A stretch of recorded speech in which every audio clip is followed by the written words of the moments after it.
Les hago envío nuevamente de un video en el área de matemáticas.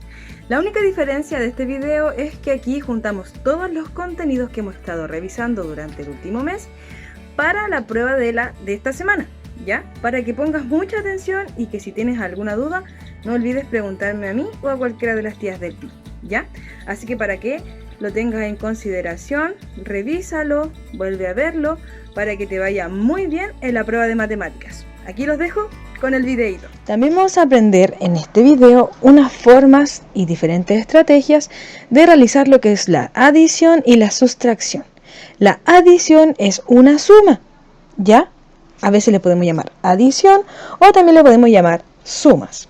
Y la sustracción es la resta, que también le podemos decir sustracción, ¿ya? La adición se pueden utilizar diferentes estrategias para sumar y restar. Ya hay una de las estrategias que yo les voy a estar mostrando en este Power. Por ejemplo, acá tengo un ejercicio de ejemplo que tengo 1 más 3. Una estrategia para realizar es con palitos. Si te das cuenta, yo aquí tengo un palito y dibujé, ¿cierto? 1 porque aquí es lo que me marca mi número. Y me dice más 3. Por lo tanto, yo tendría que dibujar 1, 2, 3 palitos. ¿Ya? Hasta ahí voy súper bien, ¿cierto? Luego tengo que contar todos los palitos y anoto el resultado al lado del signo igual, o sea, en este sector de aquí. Entonces, así como lo está diciendo, ¿cierto? Esta estrategia, cuento todos los palitos, cuento 1, 2, 3 y 4, y cuando yo los haya contado, tengo que anotar el número del resultado al lado del igual. Si se dan cuenta, es una técnica que es muy fácil de utilizar, ¿ya? También tenemos en la adición otro tipo de estrategia que lo podemos ocupar, ¿cierto? Con nuestras manitos. Yo sé que ustedes ya saben utilizar estas, que a veces de muchas maneras también utiliza sus manos. Por ejemplo, acá yo tengo el número 1, ¿cierto? Y también tengo el número 3. ¿Qué hago con el 3? Digo 1, 2 y 3, ¿cierto? Ahí sumé los 3 deditos a mi número 1, ¿ya? Puedo utilizar mis dedos para contar diferentes tipos de sumas. Yo les puse este ejemplo, pero puedo utilizarla, ¿cierto?, con cualquier tipo de número. Y también tengo que anotar el resultado de la operación al lado del signo igual, como en todas las operaciones que vamos a estar realizando, ¿ya? Por lo tanto, yo tengo que sumar con mis dedos. Digo, la primera cantidad que me parece es un 1 y la segunda cantidad que me parece es un 3. Entonces yo cuento 1, 2, 3. Por lo tanto, aquí tengo mi resultado. Por lo tanto, después solo queda contarlo. Cuento 1, cuento 2, cuento 3 y cuento 4. Por lo tanto, yo tendría que colocar aquí el número 4. ¿Verdad? Eso también me sirve para realizar adiciones y sustracciones. Ahí después les voy a mostrar cómo puedo realizar la sustracción o resta con mis deditos también, ¿ya? También puedo utilizar material concreto para sumar cantidades. En este caso pueden ser lápices, papeles, cubos, legos, calcetines. Puede ser todo tipo de cosas que a ti te acomode utilizar. Pueden ser láminas también, pueden ser palitos, bloques, cualquier cosa que te pueda servir a ti para estar contando, ¿ya? En este caso yo quise utilizar lápices. Mi primera cantidad me dice que tengo 2 lápices. Entonces yo tengo un lápiz, 2 lápices. Y mi segunda cantidad me dice que tengo 3. Tengo 1, 2 y 3, ¿cierto? Y tengo que anotar el resultado de la operación al lado del signo igual, como era lo que hemos estado viendo anteriormente. Pero aquí tengo que contar los lápices en conjunto, ¿ya? Los 2 lápices más los 3 lápices que yo tengo en la segunda cantidad. Cuento 1, 2, 3, 4 y 5 y anoto el resultado al lado del igual. Si te das cuenta, cualquiera de estas 3 estrategias, los palitos, mis manitos y el material concreto, en este caso utilizando lápices, nos dan los mismos resultados, ¿ya? Y es una manera mucho más fácil para aprender a contar, ¿ya, mis niños? Ahora la sustracción o resta que les decía. Aquí yo también voy a utilizar la técnica de los palitos y me tengo que fijar solamente en primera instancia en la primera cantidad. Acá yo tengo el número 5, por lo tanto dibujé 1, 2, 3, 4, 5 palitos, ¿ya? Por el momento solamente voy a dibujar los de la primera cantidad. Después de anotar estos palitos, ¿cierto? Le tengo que quitar la cantidad del segundo dígito. O sea, aquí me aparece el número 2 y yo tengo que quitarlos. Yo los tacho con una rayita para dejarlos afuera de lo que a mí me está dando el resultado, ¿cierto? Me dio el resultado 3. ¿Por qué? Al sacar estos palitos, al eliminarlos, ¿cierto? Y no los tengo que contar, me queda 1, 2, 3 palitos. Entonces ahí yo por eso anoté el número 3.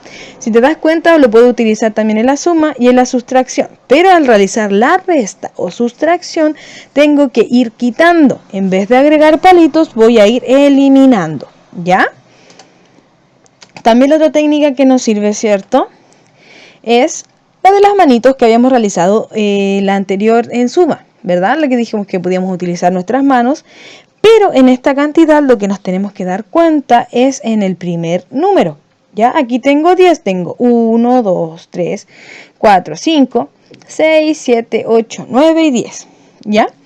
Aquí yo tengo mis 10 deditos, pero aquí me tengo que fijar en la segunda cantidad para sacar mis dedos de esta cantidad. Es decir, tengo 10 y tengo que quitar 5. Quito 1, quito 2, quito 3, quito 4 y quito 5. Por lo tanto, me quedarían solamente una manito, ¿cierto? Cuando yo ya cuente mis deditos de esta mano, ¿cierto? Lo tengo que anotar aquí al ladito del igual. Si usted se da cuenta, me queda 1, 2, 3, 4, 5 deditos. Por lo tanto, 10 menos 5 en esta ocasión me da 5. Y me quedó una manito sola, ¿verdad? Si se dan cuenta, es lo contrario de la suma. O sea, en la suma yo agrego y en la resta yo voy quitando cantidades. Juan fue al negocio a comprar dulces y compró 5 chupetes y 5 calugas. Dice que ¿cuántos dulces tiene en total? Si es que es necesario, tienes que leerlo más de una vez para que te des cuenta de lo que realmente te están preguntando. El paso número 2 es anotar los datos del problema.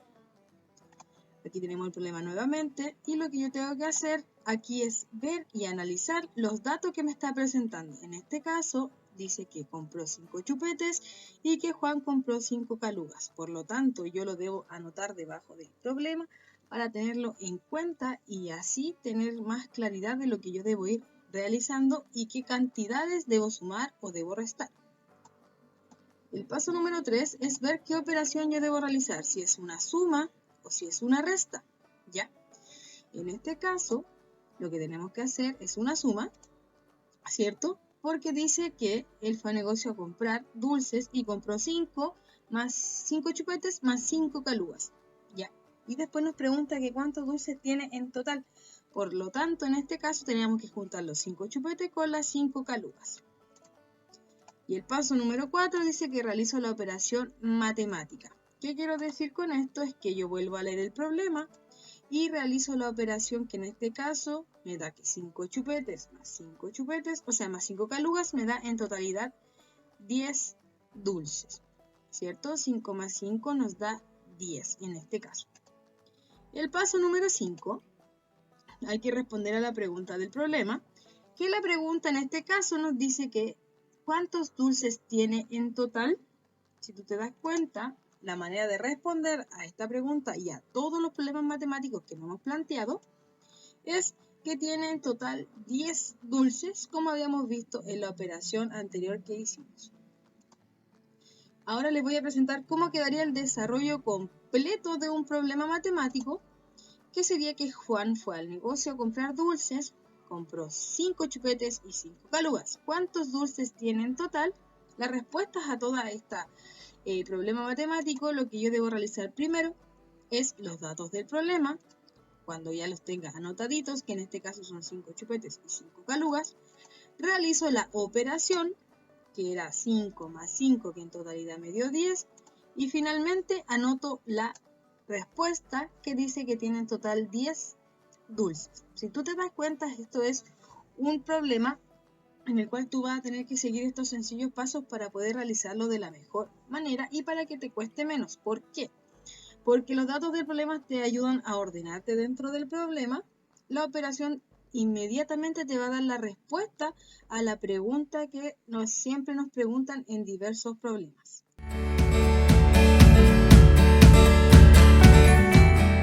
Son las figuras 2D. ¿Qué son las figuras 2D? Estas son figuras que son planas y cerradas, ¿ya? Es decir, que no tienen volumen y no ocupan un espacio.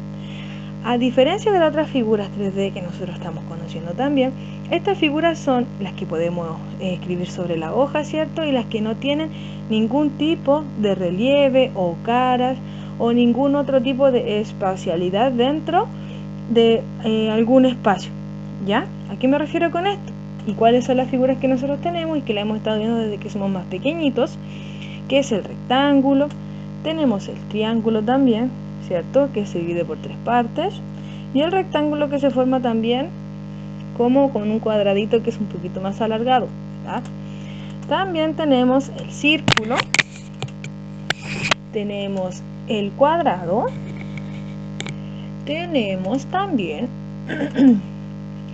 ¿cierto? Dentro de las figuras 3D, esta, a diferencia de las figuras 2D, ocupan un lugar en el espacio, ¿cierto? Y en consecuencia tienen volumen, tienen caras y están compuestos por figuras geométricas. ¿A qué me refiero con esto?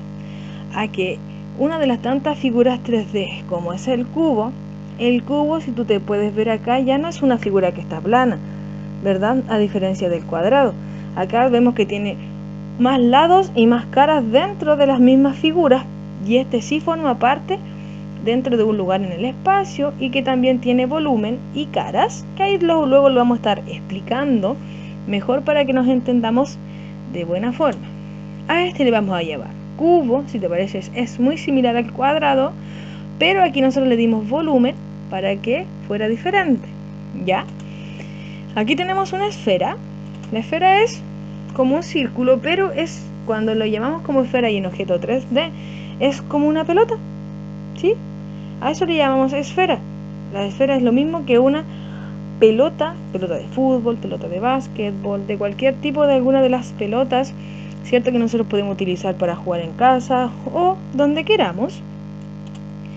También tenemos la pirámide, ya que ustedes se dan cuenta, quizás se forma por muchos triángulos, ¿verdad? Y con una cara al finalizar la parte de abajo, y esto hace que esta pirámide se realice, ¿cierto?, como una figura 3D.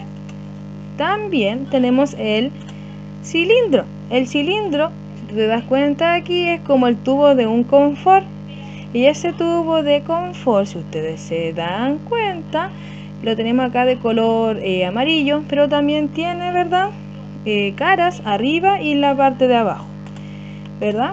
Lo otro, acá tenemos un cono. El cono, si tú te das cuenta, es como un ¿cómo se llama? Como un gorrito de cumpleaños, de eso que se colocan, ¿cierto?, cuando uno está de cumpleaños. Y así te das cuenta que es como la figura en 3D, más o menos similar a lo que lo podemos comparar dentro de la realidad. Y también tenemos el prisma rectangular. Si tú te das cuenta, a veces encontramos, no sé, en las cajas de remedio, podemos encontrarlo también en las cajas de zapatos que son más grandes, ¿verdad? Y esos son los prismas rectangulares a que se refieren, que tienen caras, tienen diferentes tipos de cara y tienen volumen también para poder ser, ¿cierto?, vistas de otra manera como figuras 3D en diferencia al rectángulo. Vamos a ver las caras de las figuras ahora. ¿Ya? ¿A qué me refiero con estas caras? Aquí las caras de las figuras 3D son todos los lugares planos que se encuentren dentro de la figura. Lo vamos a explicar con esta imagen primero, que tenemos un cubo.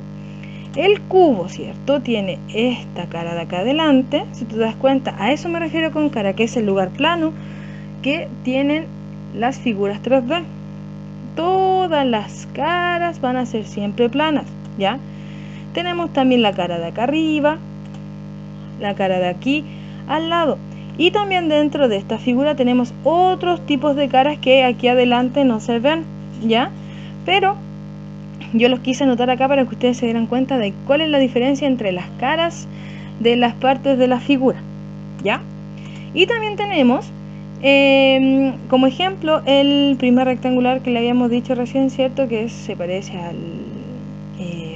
¿cierto? Que se parece a una cajita de remedios, a una cajita de zapatillas o algún tipo de cajita similar que sea un poquito más alargada, que esto también se representa las caras. Si tú te das cuenta, esta es una cara, acá tenemos otra cara y tenemos esta carita que también tiene acá. Al igual que el cubo, tienes caras posteriores en la parte de atrás, laterales en la parte de al ladito, y la cara que está abajo que se llama la cara basal. También te das cuenta que tengo una cara acá arriba, y también aquí los puntitos delimitados me dan a demostrar que también tenemos otra cara, ¿ya? Para que tú veas y para que te sea mucho más fácil poder identificar las caras de las figuras en 3D, lo que yo te aconsejo es buscar un objeto muy similar a lo que te están solicitando. Por ejemplo, si te piden por una esfera, una pelota. Si te piden por un prisma rectangular, una caja de zapatos o una caja de remedios. Si te piden un cubo, quizás una cajita un poquito más cuadrada, ¿verdad? Para que tú puedas darte cuenta de cómo yo le puedo ir contando las caras para poder manipularlo de mejor forma. Así que esa sería una forma muy entretenida también de poder observar cuántas caras tiene cada figura que quizás te puedan ir preguntando en la prueba o en las actividades que realizamos durante las clases, ¿ya?